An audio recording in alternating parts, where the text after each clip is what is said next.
So welcome to BroTalk, the first one for 2025. My name is Gary Napier, the host, and I'm pleased to welcome Captain Liam Devlin. How you doing, Liam?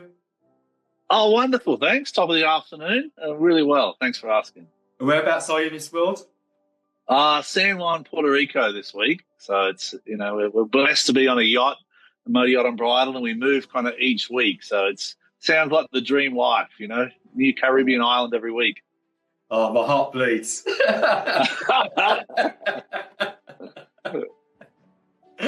Before we learn more about you, Liam, most important fact, you support Liverpool.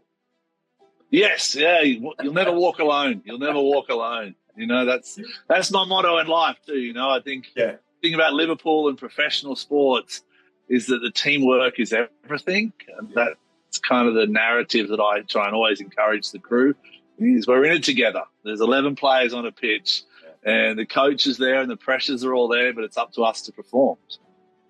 And in a short while, we'll learn more about your leadership skills. But that's one thing that came across in terms of people say that you're a strong leader and a very empathetic leader, that you really care about your crew, the team, and make sure everyone's pulling in the right direction. Yeah, very much so. I mean, once again, I'm not accredited in any form of tertiary education in leadership. I've just been, I love what I do. I love going to sea. I love building teams, and I love giving guests really unique experiences. And over the 25 years of yachting, the single most important thing about creating that experience is the crew themselves, how we create that platform, how our energies work together. And it's really opened my eyes up into the psychology of things and kind of given me an insight into what kind of does work with leadership and where the friction starts to happen. So you can have uncomfortable conversations with crew in confidence and privacy that help both people, yourself and the team grow. To take us into your world, Liam, we may have different general idea of the term crew, but it may be slightly different interpretation. So what does the term crew really mean in everyday in your world? For me, it's professional, crew members that are employed on a yacht in certain positions. So everything ranging from captain down to kind of junior deckhand. Yeah. And they can be green into the industry, and green is just new. They're new into the industry, so they could have only like a month's experience through a basic course called an STCW. Yes. And then they join yachting, and their eyes open up, and they're all excited, and they're seeing these pictures on social media, and they've got this vision of traveling the world, and then the reality hits, and they're painting bilges for a whole winter period in the south of France, in Toulon or Mallorca. And they're like, this wasn't the vision. This wasn't the vision, Dad. Mum, sorry. And they're spending all their money, and they're drinking with their friends, and they're partying. And that's yachting. So some boats travel a lot, some don't. But to answer your question, crew, it's everyone in the industry from the junior deck to the senior officers that currently are actively working on a yacht or a vessel, and then you have shoreside support. So tell us about your role now, Liam, and how you see your responsibilities. Good question. My number one role is to be a good husband and a good father. I always put that first. My wife, a beautiful wife. She's meeting me this evening at the airport, 9:00, flying from freezing cold Montreal to San Juan, Puerto Rico. Complete contrast. Exactly. And then my two children, and then being centered as a family man, my brothers and my extended family. So my nuclear family extended. But professionally, being a captain, I try and say I'm a captain/coach, because what's unique about a captain, it's kind of like you're part of the crew, but you're part of an owner's team that have to manage an asset. Yeah. And you're also part of a brokerage team.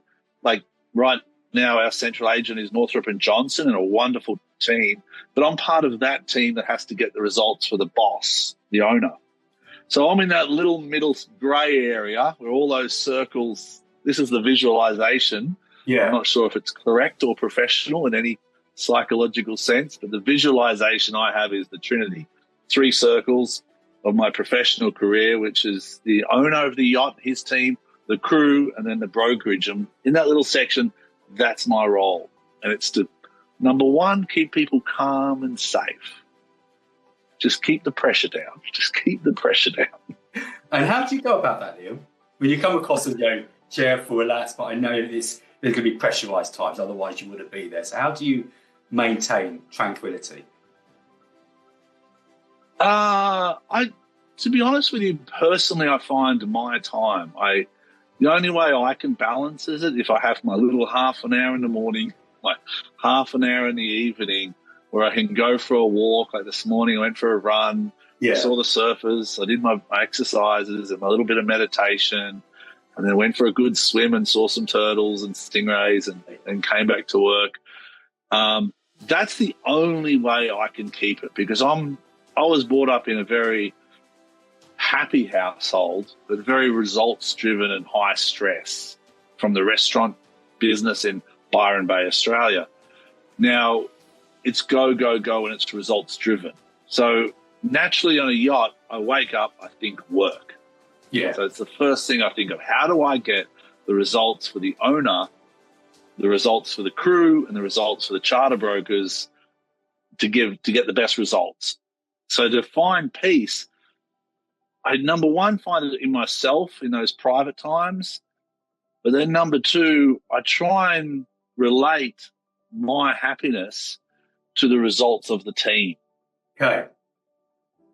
And when they see me upset or disappointed, I try not to use the word stressed. But when I see myself when they see me upset, disappointed, I express it and I say, I'm disappointed. It's not good enough. How did we get to this place? How can we work as a team to get a better result and move forward from here? So I don't know if it's a right or wrong way, but it's a very stressful situation to work in. And I don't know, I think that's how I manage it. But I do love what I do. So that helps, I guess. No, that comes across very clearly. So, Liam, am I right to assume that your crew staff are majority men? No, probably 50-50, yeah. You've got a team of probably 75-25. 75-25. Yeah, so you've got engineering team of 2. We have 14 staff or crew on board Motor Yacht Unbridled. So 2 engineers, 4 on deck. You've got the chef, Calvin Stokes, which traditionally can be male or female. Mm-hmm. All roles can be, but we're talking traditional in a sense. And then we have the stewardess team, which is comprised of 4 stewardesses. So go back to your recent example whereby you express your disappointment. How do they receive that? I've noticed everyone receives it differently. Like there's no magic wand I can put on a crew and they all react positively. You know, when I make a decision, I do it for 3. You know, when I make a decision, I make it in the best interest of 3 people. And this is that Irish blood. Keep it simple, you know. To be sure. Is it a good decision for the crew? Is it a good decision for the owner? Is it a good decision for the boat? Okay. So every decision I make, I ask myself those 3 questions. Yeah. Very rarely is it a good decision for all 3. It's very rare. Yeah. Maybe getting a charter. When we get a charter, everyone gets excited. The owner gets happy because he's got income. The crew get happy because they're getting gratuities. The vessel gets happy because it doesn't get abused so much and it's got an opportunity for revenue to come in for repairs. Yeah. And it's in use. So when the boat's in use, the boat has an energy and the boat feels happy. It's moving, it's shaking, it's perfect condition. So, but there's times when we make a decision that's not good for the crew, but it's good for the owner. Like now we've got a reduced crew. So the crew have to get the same results with less people. Right. So that puts a burden on them. Yeah. You know, so they're the times where I have to try but I share the transparency with the crew saying the negative is this, but the positive is this. Yeah. And that's how I share the information with that little bit of negative and positivity, also transparency. Like, for example, I had a junior engineer who has very little skills at the moment. Okay. And on our Monday morning meeting, I sat down with all the crew and I said, crew, we're only as good as our weakest link. Do we all agree? They all said, we all agree. I said, so who here is the weakest link? Okay. Now the room got quiet and very uncomfortable. I can imagine. But I like that. I like learning with people in challenging situations. When we're 1-0 down against, Man City or Nottingham Forest, that's when character is shown. Yeah. But in that conversation, I said, look, let's not point at each other. Let's identify why someone is the weakest link and how we can support them. And that's what we did. We identified the one crew member who was the new junior engineer, doesn't have the qualifications for certain parts of his job. Therefore, he'll probably need more babysitting and more maintenance and more management. Therefore, he's the weakest link. Yeah. And are you okay with that? He's like, I guess I am. I said, now everyone understands that. Now let's help him succeed. Because if he fails, we fail. And that's more my management style. And what's coming to my mind, Liam, they must trust your motives and know that you care, because if that's delivered in the wrong way, that could have exactly the opposite effect, where people's backs are up. Who are you to expose me, expose us, or put us in a situation? And maybe they do. I don't know. No, but we have a good connection. I mean, I try and tell them I'm not here to micromanage you. I'm here to give you a direction. We want to win the trophy at the end of the year. We want to finish as a team. We want to give the clients a great experience on the yacht, and we want to keep the owner happy. And if you keep those goals ahead of you, it really differs from that confrontational management style that's reactive and says, you are the weakest link, get yourself together or get out of the way. Because that's easy. Yeah. That's easy. And that's 80% of captains may have that, what I call a bit of an egotistical management style, where it's a blame or accountability. I try and say, no, we're all in this together. You're only here because I've made a decision to employ you. Yeah. Your mistakes, whether it's an injury or an incident, your mistakes are a result of the environment that we've put you in. And if you're not succeeding, then how can I help? But it works for most. Some people, they do probably get upset and disappointed and don't want to be singled out, but that's my style. And you take ownership. And I also know, with Russ speaking last week and for Ria's introduction, that you're passionate about supporting mental health within the workplace.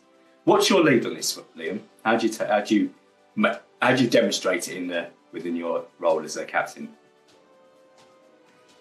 It's hard to judge myself. I think we'd probably have to ask others. What I do know is in the last 3 or 4 years, I've really seen different management styles take a big toll on crew. And that's where my level of interest comes from, is the development of crew professionally, physically, and mentally now. Yeah. Because I have crew tell me stories of how they're treated. I hear how people are on other yachts. And people say, Liam, it's nice to work with you. And, they may leave because the job's a bit hard, and they'll come back. When they come back, they say, we really like working with you because you don't, verbally abuse us. You don't put us in dangerous situations, and you don't, you help us develop. So what I take from that is mental health is important. And the reason it's important is because it's a tool people need to help them achieve their best. Yeah. And everyone's invested in it. Everyone's guilty. Like my mental health, I'm far from perfect. I have many issues that I don't even probably know about. I'm just a happy, positive person, but that doesn't mean that I don't have issues. Yeah. And everyone needs to adapt that. And I find the more men I talk to about it, the more the more fear they have of identifying their issues, the lack of vulnerability that they have. So what I would like to be a part of is a change in the industry and the community of men and women and whoever, children, dogs even. Yeah. I just want to be supportive to all sentient beings and all beings from a men's perspective to make people aware that people hurt inside. Yeah. People hurt, and they hurt because they care. Yeah. And just because someone has an addiction, it's a sign. It's a disease, yes, in my opinion, unprofessional opinion, but it's a sign that they're missing a part of something that makes them up, or love, or something. Once again, Gary, I'm not professional in any way, shape, or form in terms of my knowledge of this, just experience and concern. Well, that gives you the authority, Liam, and you've raised some very, significant points, I would say, and particularly about, we all hurt inside, pain, and men daring to be vulnerable. You didn't say daring, but I think that it is a dare for men to be vulnerable, because we very much know the script whereby boys don't cry, men don't cry, don't be such a girl, which is a sexist, derogatory comment. And particularly, I imagine, within the yachting industry, when it is probably more subscribed males than females, that's going to feed more into that script. So if somebody's really struggling, Liam, is there a space where they can be vulnerable, where they can go to you or another person or group or reach out for help? I'm gonna be risky here and be vulnerable and say no. And the reason I say no is because I want to draw attention to it, because I feel the people in those positions or those situations, they don't see a way. And that's why I'm saying no, is because I can't really understand, what female juniors crew go through, because I've never been a female junior crew. But from a male junior crew, if I've got a deckhand and I'm getting verbally abused by my chief officer, for example, but I know I've got to keep my job, to get a resume, to get 12 months on board, but I'm tired physically, I'm tired mentally, there is no real space for that person to go to within the traditional yachting platform in the hierarchy on board. Right. For a junior deckhand, and I'm generalizing. I'm being risky here by generalizing, Gary, if you don't mind, and saying 80% of yachts, if a deckhand comes through this door and comes up to the bridge and says, "Captain, I don't feel mentally safe or comfortable," or that, just the start of that conversation will put the captain's back up and say, well, therefore you're a risk to the vessel. We need to find some space from that situation. And that's me being very transparent of the standards we have in our industry and the way people traditionally view people with a mental issue, which they may call a mental disorder. Okay. I 100% disagree with that approach. I 100% try the opposite, to the point where I'm putting myself in a vulnerable situation, where I try and I see it in the crew. You can see it. If you pay attention to people, you can see their body language. Yeah. And I've seen crew come up to the bridge and I'm just like, take 10, buddy. Take 10 minutes. Cry it out. Yeah. So what are the signs? Let it feel it. Liam, what do you notice when you said you can see it in their body language? Oh, just the eyes lowering, the shoulders dropping, and most times I see it in the issues, the incidences that are being created because of their lack of attention to their position. Okay. Because of the mental concerns they're going through. Yeah. Or does that make sense? So like if they're usually positive and upbeat and they're putting covers on, on seats. We put covers on seats when it rains or nighttime, and we're putting those covers on, and I see their body language and they're not the same pace, and then they rip a cover and it breaks the cover, and all of a sudden they're in trouble for breaking a cover and they may have to pay for the cover. It's just a cycle. So I usually say, all right, something's not working. You've had 3 incidences in the last hour, and that's when I bring the crew in. I've done it quite a lot.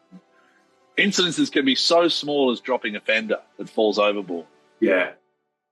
Now, it's materialistic. A fender dropping overboard doesn't look professional, but it's a sign something's wrong. Yeah. And And that's when I see the problem. I try not to react, and I try and be humble and say, okay, that's a sign. Then if there's another sign, I say, okay, that person's not doing well. And then there's another sign. I usually try and have a chat to them and say, or speak to the head of department and say, is everything okay? And 9 times out of 10, they will in confidence tell me that there's a problem with their family or their father's had an issue. But it takes that second or third step. Yeah. Where you initially asked, is there space in yachting?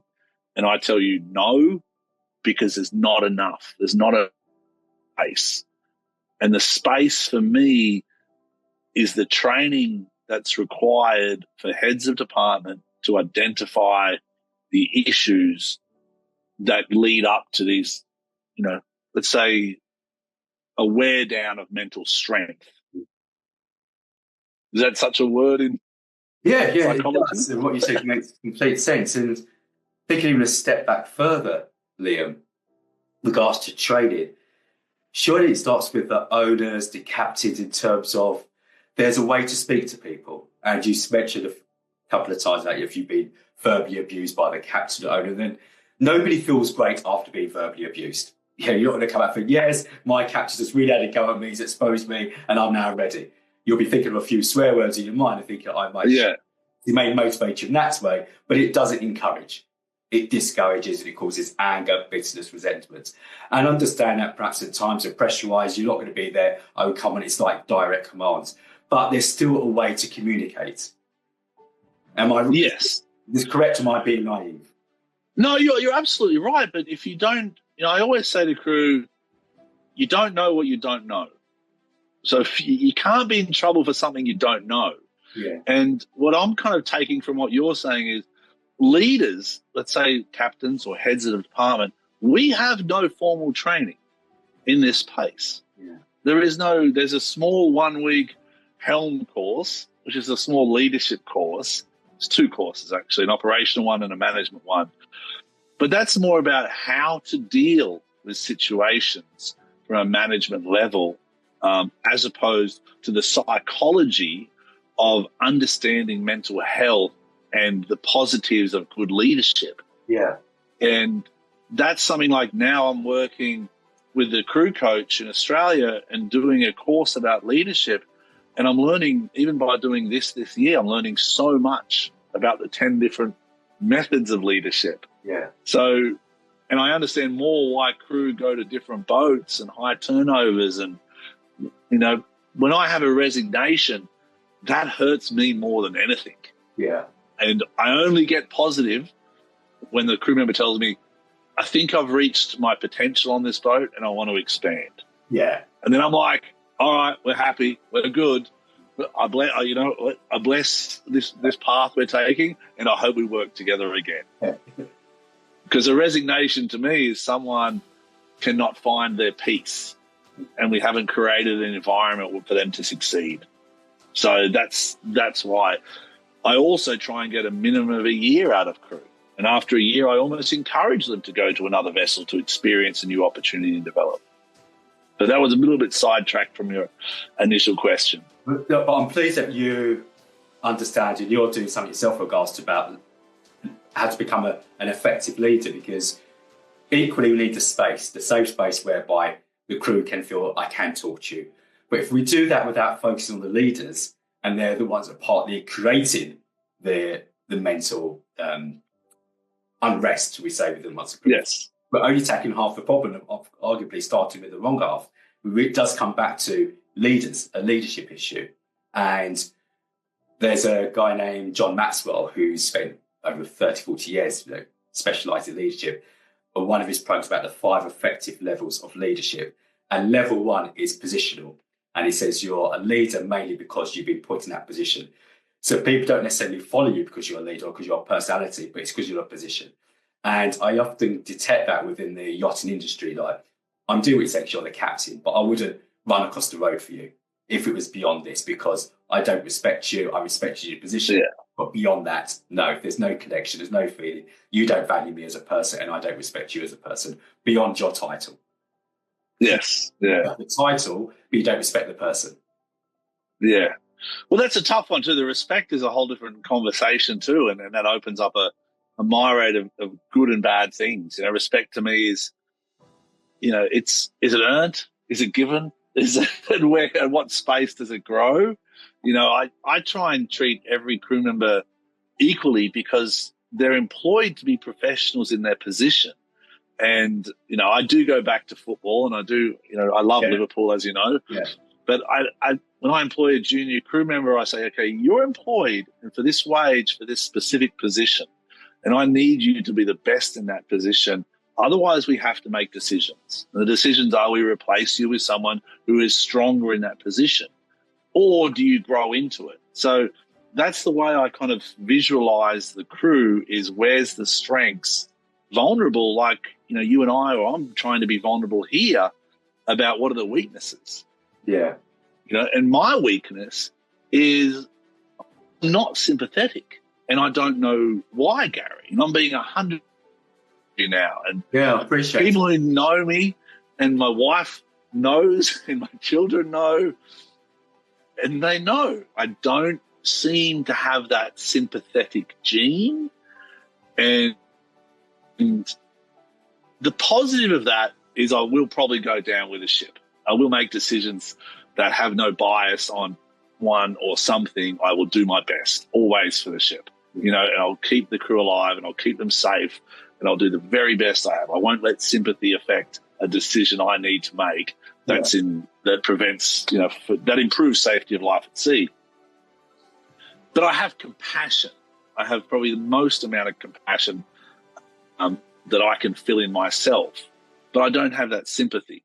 So when you talk about respect, you try and look for crew, and I say to them, I respect you and your position, but I'm not sympathetic against failure. No. And that's probably my biggest weakness, And I wouldn't necessarily see it as weakness because, as you said at the beginning of the talk, you've come from a results-driven background. Your parents were in the hospitality. It's about covers, brothers, expansions. Otherwise, you don't survive. So I understand the mentality, but you also said you have compassion, and compassion means empathy. You can you can relate to the other person or put yourself in their shoes. So that's important. So they don't really need your sympathy. If they're not performing, and particularly as guys, they get it. Okay, I understand, but I do need your understanding. I do need to have some compassion or relate to what I'm going through in times of need. True. Yeah, I appreciate that, because that's my biggest vulnerability. When I say to people, they generally take it the wrong way and say, well, you're not sympathetic, you don't care. I care. I care a lot. I do. I go through things with crew that I shouldn't have to go through because I care about getting to the other side. Because when you get to the other side of a big problem, whether it's a conflict between crew or a challenge that the owner's given you that's unrealistic, whether you achieve it or not, it's about how you went through that, how you stood as a human being. But what I have learned as well in being vulnerable is that the older I get, the more I take these challenges on, which are generally bigger challenges, the more I need to stop at the end of it and just find a way just to flush the system or the stress or the energy out. Because every charter takes its toll, every shipyard period. Because the owners they sign you up. Next challenge. Like, now we're going to Alaska. Okay. That wasn't on the cards 2 months ago. So 2 months ago, I'm traveling the East Coast of the United States with a crew that are designed for the East Coast, that, from their families and their homes, and they have a base on the East Coast and their cars. I have to now tell that same crew, we're now going to Alaska. Forget your cars, forget your family. How do I change shifts? And how do I keep the same crew and get a different result in a different part of the world? So they're the challenges I'm facing now, and good luck to me, Gary. It's like going from the Premier League to La Liga. It's like, Liam, about 3/4 of the way through, and many significant points you've made throughout. talk together. I want to go back to respect. Now, every human being, as you've rightly said, respect is earned. But as a human being, we need respect. Respect for ourselves and respect from other people. And I would say as men, we place stronger emphasis on the term respect. And you go back to the school playground, don't disrespect me. Oh, look at the way he spoke to you. If we were to hurt another guy, aim is disrespect him somehow. And yes. I believe I told you last week, one of the first people I worked with from the yachting industry, he came out of it, and his main pain and anger was the way he felt disrespected by the captains and the owner. And after coming out of it and then looking back, he felt, how did I allow people to verbally abuse me in that way? And he was disgusted with himself above everything else, because he was saying, I showed myself little or no respect, but I allowed another human being to treat me in that way. True. I mean, my takeaway is it's not right to be treated it's not right to be treated negatively in any way or spoken to badly. But it's also what you accept that is the biggest concern. Like, I know for me, even this morning, I had an interview with 2 junior crew, and it was a great interview. They're in South Africa, and obviously we respect each other. But they asked me, what do I want to get out of it? As a captain, what am I trying to achieve? Yeah.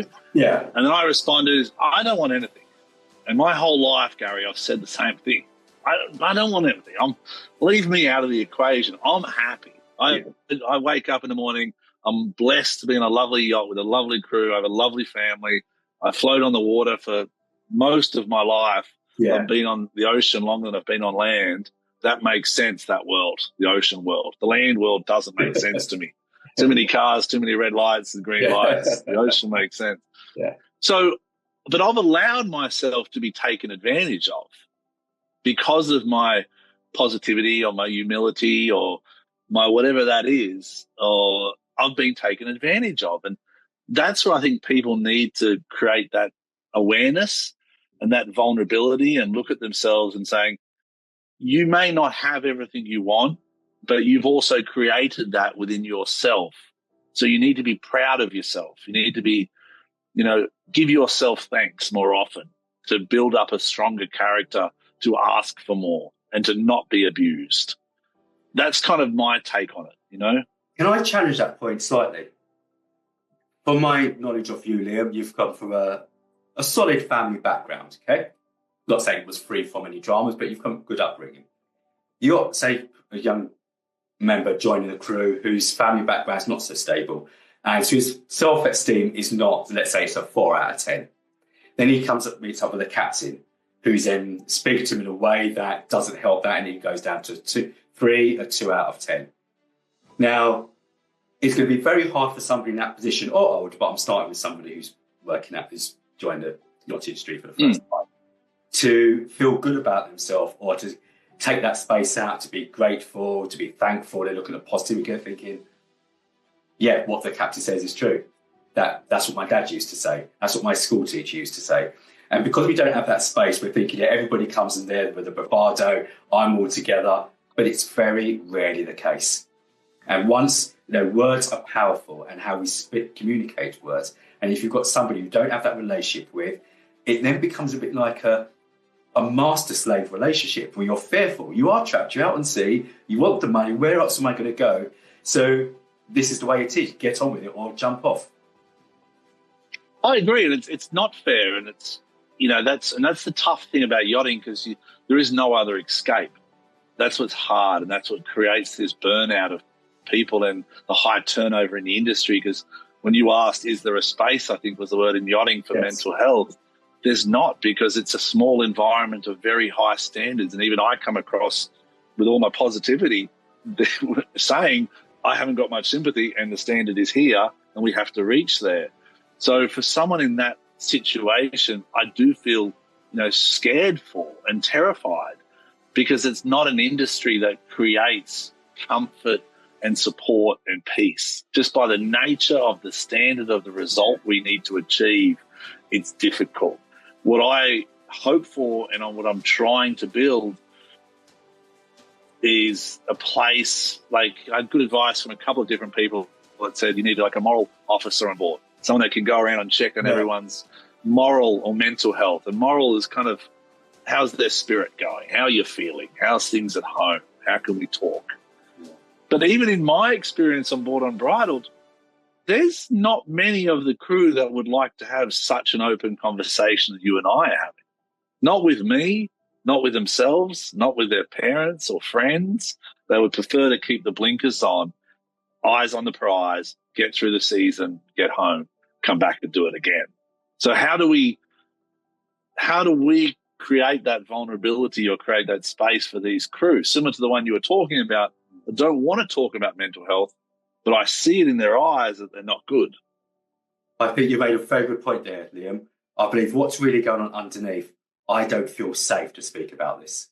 It's not familiar to me, it's not foreign, and I'm not going to step into this space and then be exposed and it goes wrong. No. So that's what it comes down to, feeling space, because working, human beings, whether you're on land or on sea, and now we're working with men for a number of years, and I'm working with guys whereby 2 years ago, they never would have spoken to somebody or reached out for professional help or be part of a support men group. But when they become part of it and they trust the guys within that group, you can't shut them up. And it's like, I didn't know I needed a space like this until I found it. Now, the danger is there are some groups out there that may be abused, particularly if you're sharing confidentiality and then somebody takes that trust and abuses it. That's not going to make you want to share going forward. However, that's why I say it goes back to a leadership culture. If the leaders understand it and really own it, I believe they're the people responsible for creating this culture, because it'd be like saying the days of Alex Ferguson, the hair dryer treatment, those days are gone. But you're still results driven. The ultimate goal is this.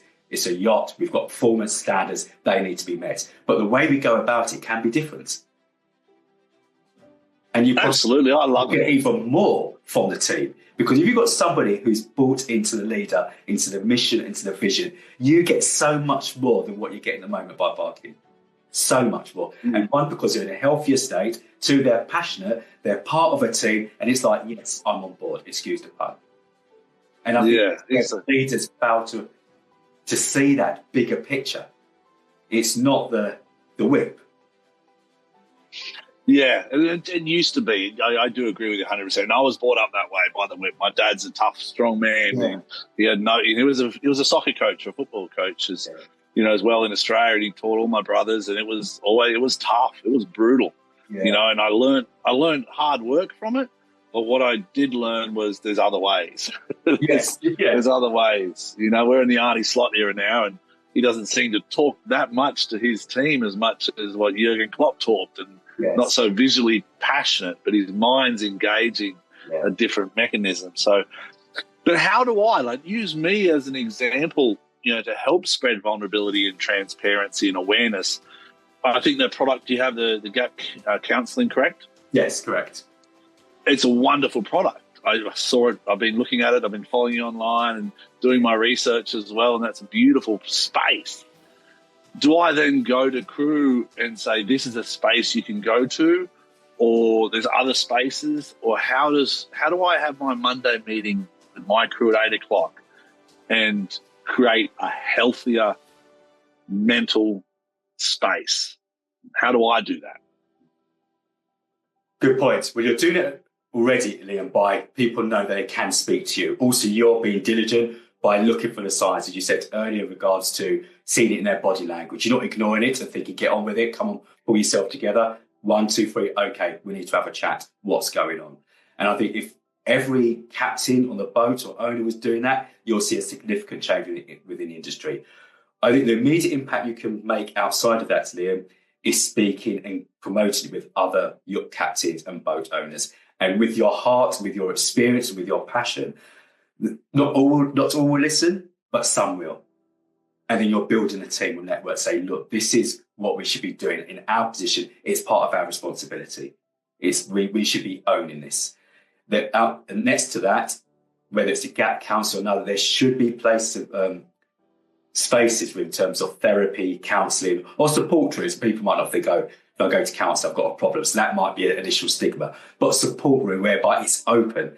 And vulnerability starts with the top. And I think the more vulnerable the leaders are, then it gives permission to the crew. So, for example, one of the businesses we're working with, business owners, he's very open and he says, I'm seeking support, I go to therapy, this is what I'm doing. The Gap Council are helping us with the business, and anybody who needs support in that area will offer you discounts and we'll pay part of the fee for you. He's put himself out there. So it's giving his others permission. Well, if he's the owner and he can be vulnerable to do it and he's not weak, then I can too, if necessary. Now, some will be less comfortable with that, but I believe it's about starting and just slowly changing people's mindset that it is okay. And I've taken a lot away from this. I'm looking forward to watching it back or hearing it back. But is that an owner is that a yachting company or a shore-based company? Because I'm trying to understand how it affects, like, we are employees. Captains, we're employees from an owner. So do I need to wait for the owner to take the lead? And how do I know the owner will say, Captain Liam, I'm really liking what you're doing with mental health, or I'm not liking what you're doing with mental health? That's why I think a lot of captains don't risk it. They don't put themselves in that area of vulnerability because we are an employee of an owner, usually very wealthy owners, that we're afraid to show any form of weakness to. Good point. It's definitely got to come from the owner. And as we know, that culture starts from the top. And it doesn't necessarily have to be in a way whereby you say, I'm struggling or I've got this. It could be, this is what I'm seeing, this is what I'm recognising, this is what will improve your performance as down as what targets going forward, because they are results. So if you're using words such as improve, better, higher, then you're speaking their language. If we're saying, oh, they're struggling or there's weaknesses, I don't want to know, or you're not the right person for the job. So it's really how you communicate it and use the language, use the words that they're going to tune into. And it's not, and also being patient, it's not going to be a standalone conversation. You might say, not now, but you're putting it in there. There may be a follow-up 3-4 months later. And some of them will buy into it, and you don't even know what's coming to my mind. Now, Liam, you may give an owner permission to do something about it, because the owners may be scared of being vulnerable, saying, this is what I want to do, but how can I, as the owner? In the yachting industry, we don't do this. But somebody going up to say, this will be good for the boat, good industry, okay, you've given me a reason. Okay, I think also it comes to mind when I think that's a good point, actually, it can start at any level then. Yeah. It's up to the person having the right intention and the right reasons, correct? They have the right intention and the right reasons. What I think is, what about if I start addressing the insecurities and using that as a platform to then develop stronger mental support? For example, I know in yachting, I hear a lot of crew and I'll speak to them, and they don't know when they go on holidays if they have a job when they come back. Yeah. Because when people go on holidays in the industry, people say, oh, that person did this and this and this and this. Let's not have them back. Or this person broke this, and a lot of truths come out sometimes. Yeah.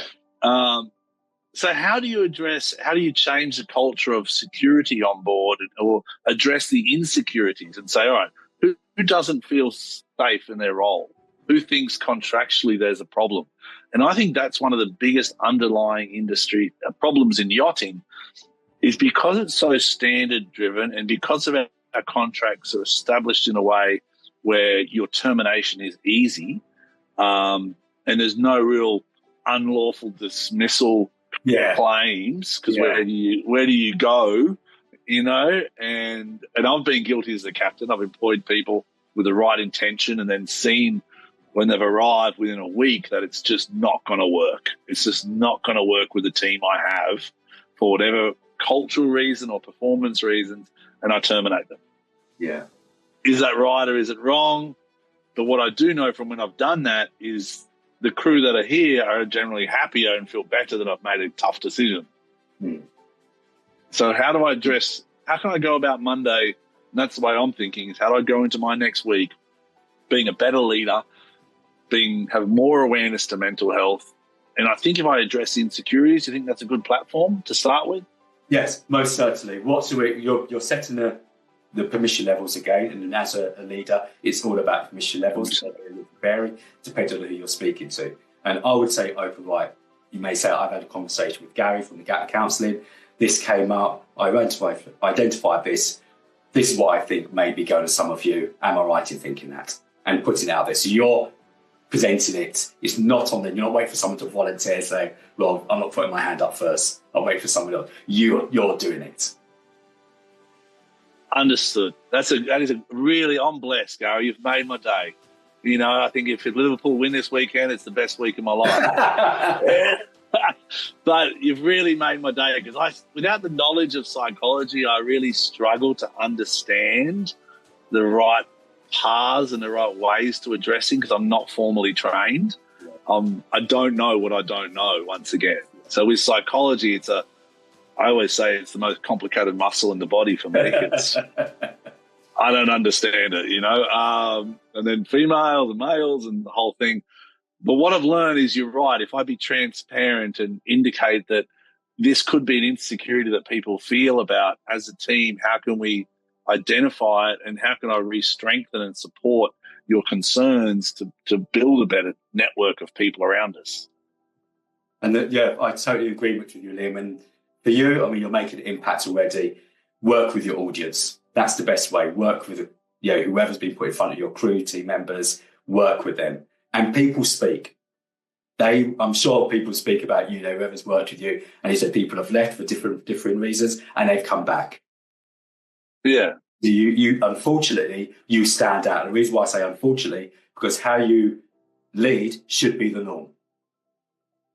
Oh, good. Thank you. That means a lot. I mean, like I said, I don't know how to compare myself against someone else, but when I get feedback like that, it means I'm going down the right path. Yeah. And as a human being, I think that's the good thing. If people are going down good paths, you should encourage them. And a lot of times with crew, when they have a situation, I usually say, you're not going down the right path here.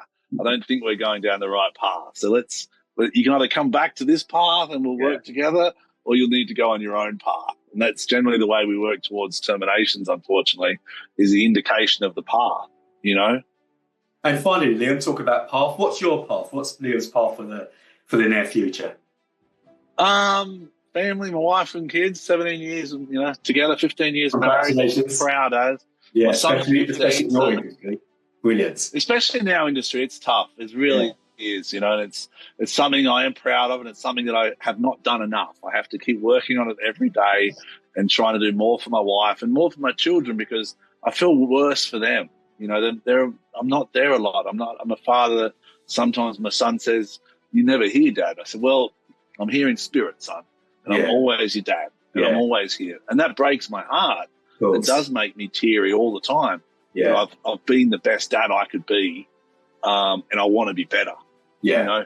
So what are my goals? Being a better father, being a better husband, learning about leadership. Like what you've opened my eyes up to is pretty eye-opening, pretty inspiring.